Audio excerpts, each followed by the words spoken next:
Hello everyone, this is Anshu and welcome to revision classes. आज हम genetics के कुछ इम्पॉर्टेंट टर्म को समझेंगे। ये ऐसे टर्म्स हैं जो एग्जामिनेशन में हमेशा कन्फ्यूजन क्रिएट करा देते हैं। तो चलिए इसी में से आज हम होमोजाइगस एंड हेट्रोजाइगस टर्म को समझने की कोशिश करते हैं। तो सबसे पहले हम ये देखेंगे कि जब भी हम सेल की बात करते हैं तो सेल के अंदर एक अपना स्पेशल स्ट्रक्चर होता है जिसको कि न्यूक्लियस कहा जाता है। इस न्यूक्लियस के अंदर वो मटेरियल है जो कि हमारे सारे कैरेक्टर्स को हमारे पेरेंट्स से हमारे तक ट्रांसफ़र कराने में हेल्प करता है, जिसको कि हम डीएनए बोलते हैं। ये डीएनए ही हमारे हेरिडिटरी कैरेक्टर के लिए रिस्पॉन्सिबल होता है और ये पूरे तरीके से ऐसे न्यूक्लियस में बिखरा पड़ा हुआ है। बट जब सेल का डिवीज़न होना होता है या फिर जब सेल डिवाइड होने के लिए प्रिपेयर करता है तो ये डीएनए जो है ये भी अपनी पैकेजिंग करता है इसके लिए, और डीएनए बाद में अपने आप को अरेंज करके एक स्ट्रक्चर बनाता है जिसको कि हम क्रोमोसोम बोलते हैं। ये क्रोमोसोम जो है उसी का यहाँ पे हमने एक स्ट्रक्चर देखा है जिसमें कि बीच में ये सेंट्रोमियर है। इस सेंट्रोमियर से दो दो क्रोमेटिड लगे हुए हैं जो कि एक साथ मिलने पे हमें यहाँ पे क्रोमोसोम के फॉर्म में दिखाई दे रहे हैं। क्रोमोसोम का स्ट्रक्चर हम किसी सेपरेट वीडियो में पढ़ेंगे, अभी सिर्फ हमें होमोजाइगस एंड हेट्रोजाइगस टर्म समझना है, तो इसीलिए मैं इन सबको बहुत ही शॉर्ट में समझा रही हूँ आपको। हमने क्या देखा कि सेल के अंदर न्यूक्लियस में डीएनए है, डीएनए आफ्टर अरेंजमेंट क्रोमोसोम बनाता है।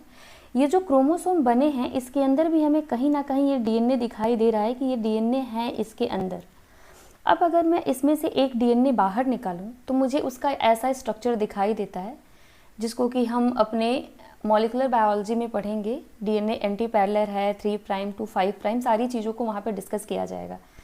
ये जो डीएनए है अपना, इसी में से हमको कुछ डेफिनेशन पढ़नी होती है, जैसे कि डीएनए का जो पार्ट प्रोटीन बनाने का काम करता है उसको हम जीन कहते हैं।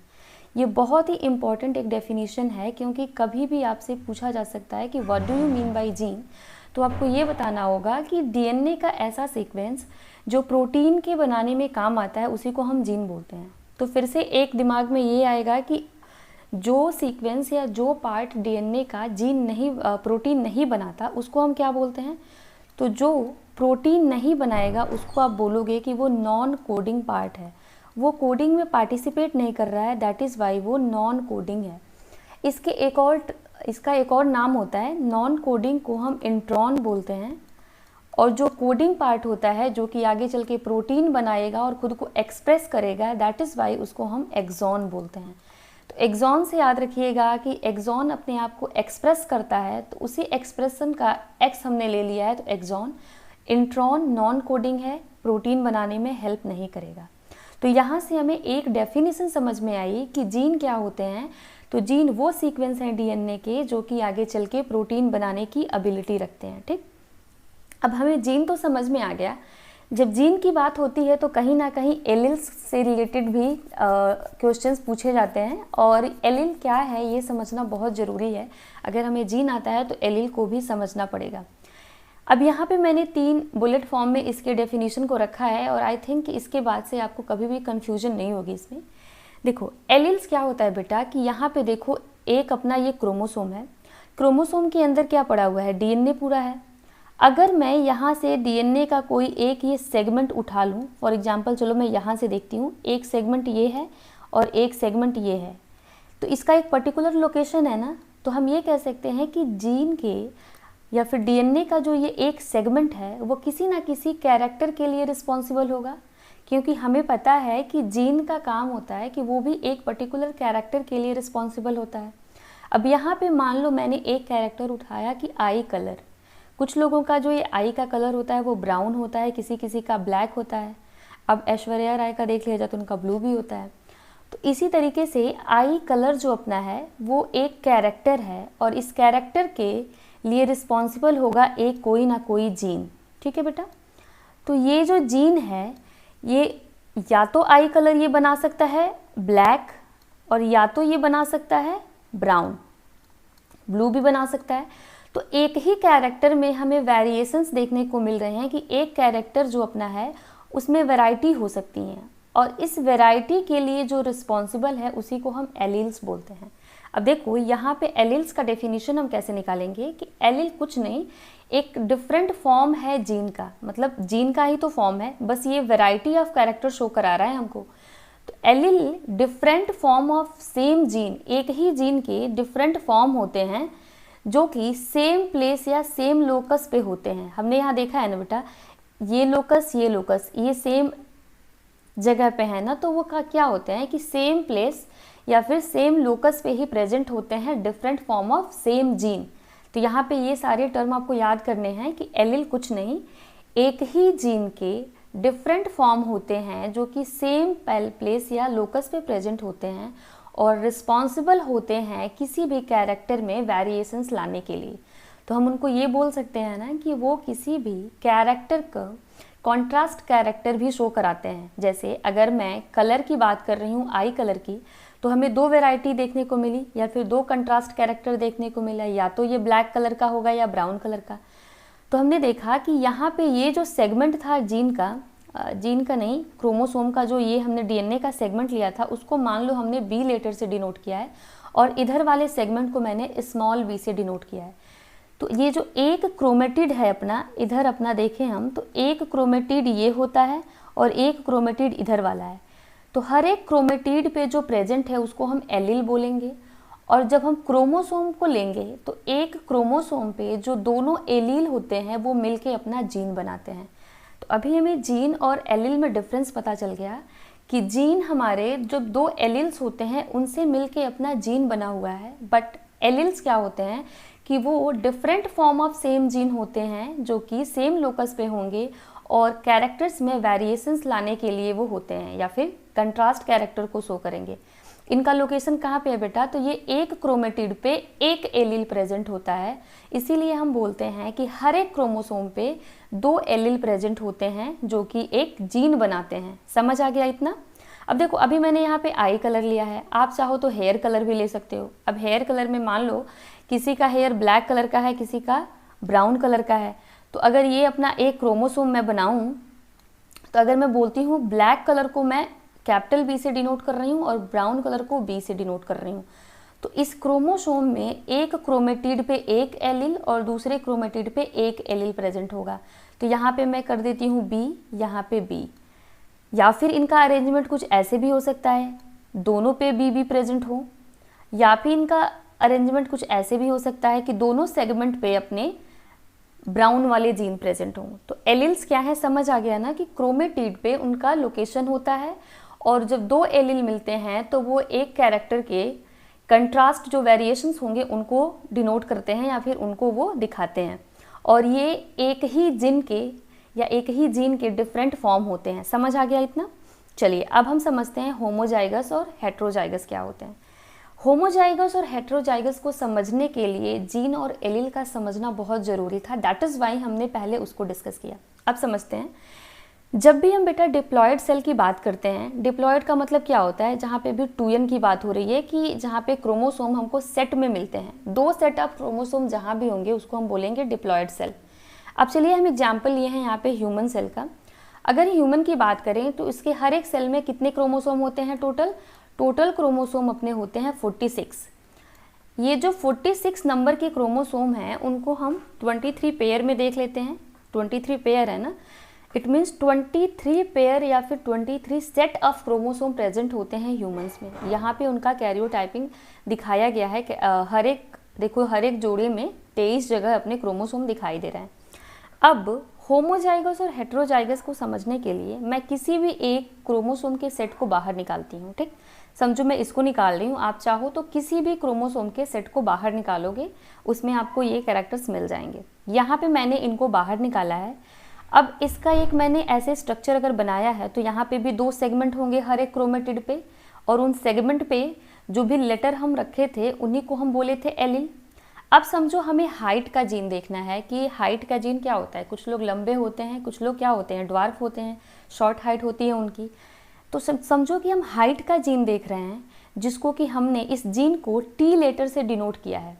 हाइट का जीन टी लेटर से डिनोट किया गया है। अब ये बताओ कि हर एक क्रोमेटिड पे इसका एलील प्रेजेंट होगा, तो या तो ये एलील लंबा वाला जीन दिखाएगा जिसमें कि टॉल होंगे पीपल, या फिर ये जो एलिल है वो उनको दिखाएगा जो कि शॉर्ट हाइट के होंगे या ड्वार्फ होंगे। तो हम बोल सकते हैं ना, हाइट वाले जीन में दो वेरिएशंस हो सकते हैं या फिर दो वेराइटी हो सकती है। या तो पीपल कैसे होंगे, लंबे होंगे, या तो लोग कैसे होंगे, छोटे होंगे या नाटे होंगे। तो इसमें अगर लोग लंबे हैं तो उनके लिए हम टी वाला एलिल ले रहे हैं, और जो लोग ड्वार्फ हैं उनके लिए स्मॉल टी का एलिल ले रहे हैं। ठीक है। अब अगर हम बात करें होमोजाइगस की, तो किसी भी क्रोमोसोम पे, ये जो अपना क्रोमोसोम है, अगर ये जो दो सेगमेंट प्रेजेंट हैं जो एलिल को रिप्रेजेंट करते हैं, तो ये एलिल अगर सेम प्रेजेंट है तो उसको हम बोलते हैं होमोजाइगस। होमो का मतलब क्या होता है बेटा, होमो का मतलब होता है सेम। तो अगर ये जो सेगमेंट हैं डीएनए के, वहाँ पे हमको सेम एलिल दिखाई दे रहे हैं, इट मीन्स कि सेम लेटर से जिनको डिनोट किया गया है वो प्रेजेंट है, तो हम उसको बोलेंगे कि यहाँ पे होमोजाइगस कंडीशन है। अगर यहाँ पे अगर मैं क्रोमोसोम को देखूँ और यहाँ पे जो दो एलिल हैं वो एक कैपिटल लेटर से है और एक स्मॉल लेटर से है, इट मीन्स कि ये दोनों एलिल अलग अलग कैरेक्टर्स को, एक ही कैरेक्टर के अलग अलग वैरायटी को शो कर रहे हैं, तो उसको हम बोलेंगे कि ये क्या है, ये हेटेरोजाइगस कंडीशन है। समझ आया बेटा। होमोजाइगस में क्या होता है कि एलिल जो हैं वो सेम प्रेजेंट होते हैं, दोनों अपना जो दो क्रोमोसोम है उसके दोनों क्रोमेटिड पे सेम एलिल होंगे, और हेटेरोजाइगस में वो डिफरेंट होते हैं। ठीक है। चलिए यहाँ पे और साफ साफ देख लेते हैं कि होमोजाइगस कंडीशन क्या होती है। होमो का मतलब यहाँ पे बताया गया है कि होमो का मतलब होता है सेम। तो अगर allele, when both alleles of gene are similar, it means कि यहाँ पे हमने जो क्रोमोसोम बनाया हुआ है इसके दोनों क्रोमेटिड पे हमको सेम एलिल दिखाई दे रहे हैं, तो ये क्या हो जाएगा, ये हो जाएगा अपना होमोजाइगस कंडीशन। ठीक है। जब हम देखेंगे कि इसी क्रोमोसोम के दो क्रोमेटिड पे अलग अलग हमको एलिल दिखाई दे रहे हैं, तो वो कंडीशन कैसी होगी, हेटेरोजाइगस कंडीशन। तो इस लेक्चर में हमने क्या क्या सीखा, यहाँ पे हमने सीखा है कि डीएनए क्या होता है। डीएनए अपना न्यूक्लियस के अंदर है जो कि हेरिडिटरी कैरेक्टर के लिए रिस्पॉन्सिबल है। डीएनए का वो पार्ट जो प्रोटीन बनाने का काम करेगा उसको हमने जीन बोल दिया था, और जो प्रोटीन नहीं बनाएगा वो नॉन कोडिंग पार्ट होता है। ये जो जीन है वो क्रोमोसोम पे पाए जाते हैं या फिर डीएनए पे, और ये जो अपना क्रोमोसोम होता है उसके हर एक क्रोमेटिड पे जो स्पेशल लेटर्स होते हैं जो एक ही कैरेक्टर के वेरिएशंस को शो करते हैं, या फिर यूं कहें कि वो कंट्रास्ट कैरेक्टर को शो करते हैं, उसको हमने एलिल बोल दिया था।